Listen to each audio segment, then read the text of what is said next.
Hi, I'm Leo Carney. I'm the president and owner of Bulkhead Doors Incorporated out of Middleborough, Mass. And you can contact me at 508-947-0777. And my website is bulkheaddoorsinc.com. And I'll look forward to doing business with you. Leo Carney from Bulkhead Doors Incorporated. From what, Middleborough, Massachusetts? Middleborough, Massachusetts. And you've been in business, what, 35 years? I've been a contractor for 35 years, and I own this company for going on 16, and I've been incorporated since 2005.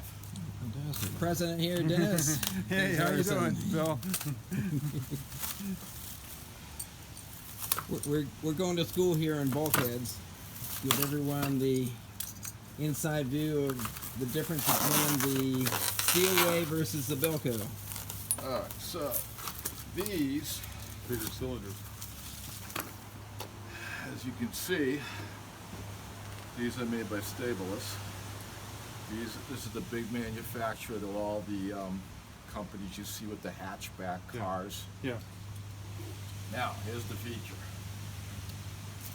That's plastic with a retaining clip, and as you can see, there's no plastic in here, and the only retaining clip is this one here that's integral to the ball itself. So this is a ball and joint. Still has the same bolts. This has a nylon lock washer, that has a nylon lock washer. Here's the difference in the size of the piston. Yeah. And then you can see this rod here. Beefier. It's a beefier one. Yeah. Hinges are the same, basically. This is the same, basically. Very subtle difference. Handle, still it's an aluminum handle, still bolts on. And the other main feature is, as you can see, the bolts here. The bolts here, all those are welded. These are the drive anchors that I mentioned at the other building. He uses those because Bilko provides those to you, but I've always used them. And when he did do it, they're up underneath this concrete. Yeah. And the other thing is, this here is bent on a machine to be round. Ours is a little bit more squarer. And when you go over here, this radius edge here is a 90-degree angle. That's the only real differences, which are all positive. Yeah. And for basically the same, I'm willing to bring the pricing down to get everybody's business in here. Yeah. Because that's how I like doing condos. Yeah. Because condos save me time. If I can do 2 at a time, Yeah. then they're saving me time. Sometimes I don't usually do more than 3 in a day. I can't keep the quality up if everybody's rushing. Yeah. And so where you see the concrete here, and I also noticed he didn't, You can pull that down. can I pull this Yeah, just to the yeah, side? yeah. Pull that out. I have some concrete. I'm trying to. Oh, I build see up. what you're doing. Yeah. I put, see, if this was what I was doing, this would be grinded down to get me a good surface, and this would all be a big bead of caulking in here. So I don't really see that because he depended on the mortar. Yeah. Yeah. The flashing on the top, I try to utilize as much of it as possible because it's good lead flashing. Sometimes I just gotta cut it back to make it fit. Yeah. And then you put new lead in then too, or? No, it's not necessary because the lead is up underneath here. Yeah. And then, like I was saying, Phil's there, if I did drop his down, yours wasn't dropped, it's gonna create this 1.5-inch gap where the pressure treated was in here. Yeah. So I'll fill that in with a strip of PVC, Okay. which is, I don't know if you had PVC Yeah, on yeah, those door yeah, frames. yeah. Is that Yeah, AZAC? yeah, Yeah, yeah. same stuff. Yeah. So those are the basic features that we're referring to, and then you can see these brackets, because I gotta put this in a box. These are bolted in. My bracket is all welded in, so it acts like a stabilizer in here. And you can see right here, you put a piece of PVC in there, I would be doing the same exact thing yeah. there. because you got a gap there due to the sheathing kicking this out a little bit. Yep. We talked about the air gap. You still have that air gap in the front, but you all have interior doors, so there's really not an issue there. And that's pretty much it, I think. Guys, Why did they? Do you know why they didn't put the doors out in the concrete? You know, I mean, it was built like. Why isn't that door out? I mean, you can't do it now because of the steps. But oh, this here? the basement door. Why did they build a box like that? I don't know if it's an type of thing where they had to do that way somehow. It looks like they did it they had to do it. Oh, I know why. Because of the bottom step. Yeah, but They brought the bottom step and they otherwise these would be too steep. yeah, right. It'd be more like a ship Yeah. going up like a. Yeah. Yeah. I mean, The code is that these all have to be within with actually 3/8 of an inch of each other. So these are 8 1/4. 8 1/4. So to get the rise and run to work right, they had to bring it into that cavity. That's why they boxed it out, in my opinion, a little bit too much, but you know, it's kind of wasted space when you think about it. But you could make could hang stuff in there. Well, what I don't like is, you know, we got copper lines that run through there and everything else. And Oh, it's they all get outside. exposed to the weather. They're Yeah, exposed because to it the weather. stays cold. That's why I put all that insulation in there. Right. Oh, yeah, okay. Yeah, I would imagine that's why they did it. Yeah. They couldn't have put in bigger bulkhead doors? They could have. Yeah. You could go wider, Yeah. and when you go wider, you end up putting an extension box in Oh, here, yeah, okay. which yeah. come in 6, 12, 18, and 24, actually 30-inch lengths too, and would extend this out, then you bolt it up to this 72-inch bulkhead, and you can get the length you want Yeah, to compensate for this. yeah.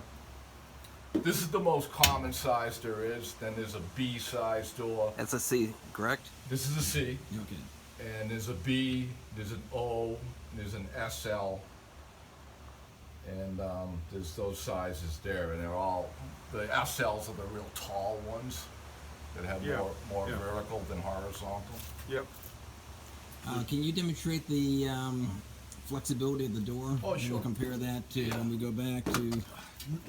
See that? A little bit Yeah. more wiggle, you know, Yeah. it's pretty subtle, but on mine you won't see that at all. You know, you're still gonna get a little flex, it's not like it's rock hard, you need Yeah. 1/4 inch steel, then you wouldn't be able to lift the door, but. Now, what grade steel is this versus what you would have on yours? As far as the grade, it's all cold rolled steel, 12 gauge.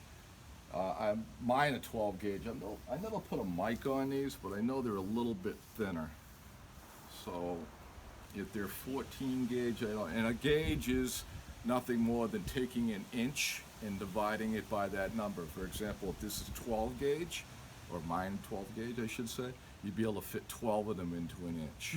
Okay. Okay. That's where gauges come up from. It's the same thing as a wire gauge. When you have copper wire, like 14 gauge wire or Oh, I 10 didn't know gauge. that. Yeah, that's how you figure it out. You can look at the before picture. Next, we can walk back and. Yeah, we'll take a look back. Yeah, sure. But, see, it's got a little bit more, not real crazy, but there's a difference. Yeah. Mine is more solid, but I don't have mine here to show you. Yeah. This one stayed closed a lot because it rusted up in here. Yeah. But again, even if the people had them done by the other company or myself, get somebody on this maintenance program. Well, I try to tell the owners, I mean, the owners are responsible to clean them, and Yeah. I tell the owners they gotta open them up and they gotta clean them. And, you know, on mine, I check it maybe, you know, I check it in the spring, Right. because I'm gone in the winter, but I check it in the spring when I come back and make sure there's nothing in there, and then I check it again once a month. Every time I have them open, I run my finger along. Yep. You know, then you're on top of And it. then I'm, like I said, I'm gonna paint it And again. run that. You took the words out of my mouth. You run that paint in there. You shouldn't have any issue install at them, Leo, all. or you got guys I install them? used to do a lot. I used to do all of them. There's been when I first started, I used to do these by myself, Yeah, and now I got my sons. I got yeah. 4 other guys that work for me, and Do I help out now and then? Sure, Yeah, but you're primarily sales. more in the off. I'm doing what I'm doing right now. Yeah, I'm out yeah. doing presentations, estimates, Yeah. figuring out all the hard stuff. That's Yeah. why I'm trying to teach Kerry all the hard stuff so I can kind of back out as time Yeah. goes on. So why do you think they put the wood on this one? I think it was just for when they built the house, the carpenter just said, "Oh, It'll be easier to bolt down? Or? yeah, because you can screw right into it. You don't have to have a masonry bit." What's amazing is my house was the model. Oh, it And- was. Yeah, and so you would think that by the time they They would built be this one, consistent. they'd be consistent. I've done conservatively. I must have 4,000 bulkheads under my belt in the past since I've been doing. The first one I ever did, I remember, was probably in the 80s, and then I won a contract.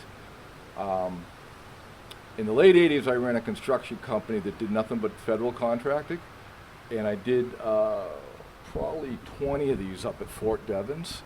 I never put a bulkhead on in my life. Actually, I did put a bulkhead on, but it was a residential house with my grandfather who were building the house, and I did bulkheads, and there was a lull. I didn't do them, and then I was doing concrete work when I wasn't in the union, because the union is not a full-time job. And a lady said to me one day, "Oh, my bulkhead's rusted out. Do you do bulkheads?" And I said, "Sure, I'll do it." Yeah. And I went to the lumberyard, bought a bulkhead. It was a Bilko, and I put it on. I actually read the instructions Yeah. and started just doing them, and said, "Hey, I can make money doing this," and Sure. kept on doing them. Actually, I went up to Fort Devens probably about 3 months ago, and I ran into that building. It's now abandoned because the Army pulled out of there, and the bulkheads are still on there, even though the security guard came up to me and asked me what I was doing because I was taking pictures. Yeah. I'm like, "Oh yeah, well I did these like 30 years ago." Yeah. You do a lot of work on the Cape? Do a lot of work on the Cape. Yeah. Actually, I'm going to be we're going to be in Eastham Thursday. Usually I do the Cape days, and then I do the off-Cape days. Do you find the Cape, they rust out faster, or not? At the seacoast, they tend to rust, but again, it's a maintenance issue. Yeah. This is on the back of your house. Yep. You walk by it, you go in and out of it 6 times a year, Yeah. If that. and you just don't pay enough attention to it. Yeah. If Also, you maintained have the, it, trees here, Well, which brings the Well, that's all the stuff falling in the. yeah, if you maintained it, you wouldn't have much of an issue. Yeah. Yeah. Mine was the same way. Meticulous about it. Like my grandfather, he was a boiler guy, and his boiler looked like something in a museum. Yeah.